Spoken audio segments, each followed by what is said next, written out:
It is Tuesday, close to noon, and I am off from work. I had a couple of doctor's appointments and I had some comp time that they wanted me to take. And so I just took the whole day. And now that gives me all the rest of the afternoon to play around with my backpacking gear.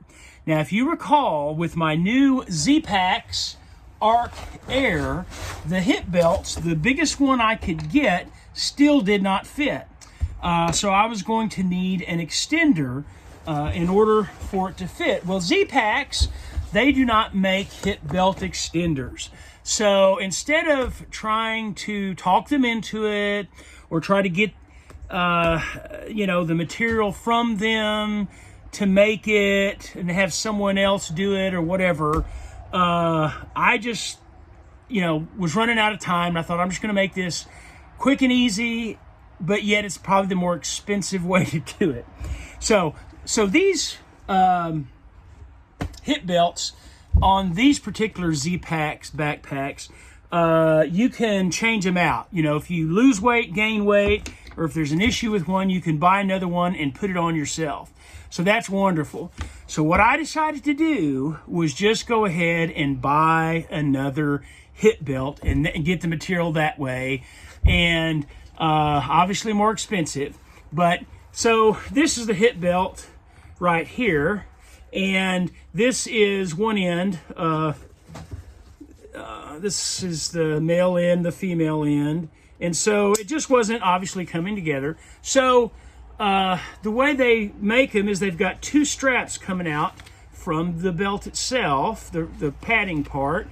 And so what I did, I was thinking, well, I'll at least get the hip belt and I can take it to a place locally where they might have to cut it and sew the two pieces together and all that.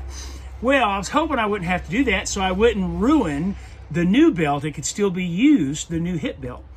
So I went ahead and ordered it. This is it. I was able to take off this part on both ends. And I don't even have to take it in to get sewn or anything. This is it right here. What I did was, it's not pretty, but it works. What I did was I just was able to get these straps out of the clips, and then I tied these two ends together, made a knot. And I did that on this other side too. And then, of course, I took both of those and tied them together and made a really good knot. So I don't think that's going to slip, come apart, or anything like that. So it was just a little bit too long, not too long, but long enough to where it was just perfect to fit together, and then I could cinch it up. And now it's nice and tight. I can make other adjustments to the pack, and it feels real comfortable. But one thing I'm worried about, sort of, is a possibility, is that this knot gets uncomfortable on my stomach and starts rubbing a place on my belly, making it, uncomfortable. If that's the case, I just wrap a bandana around it, and I think that would take care of that.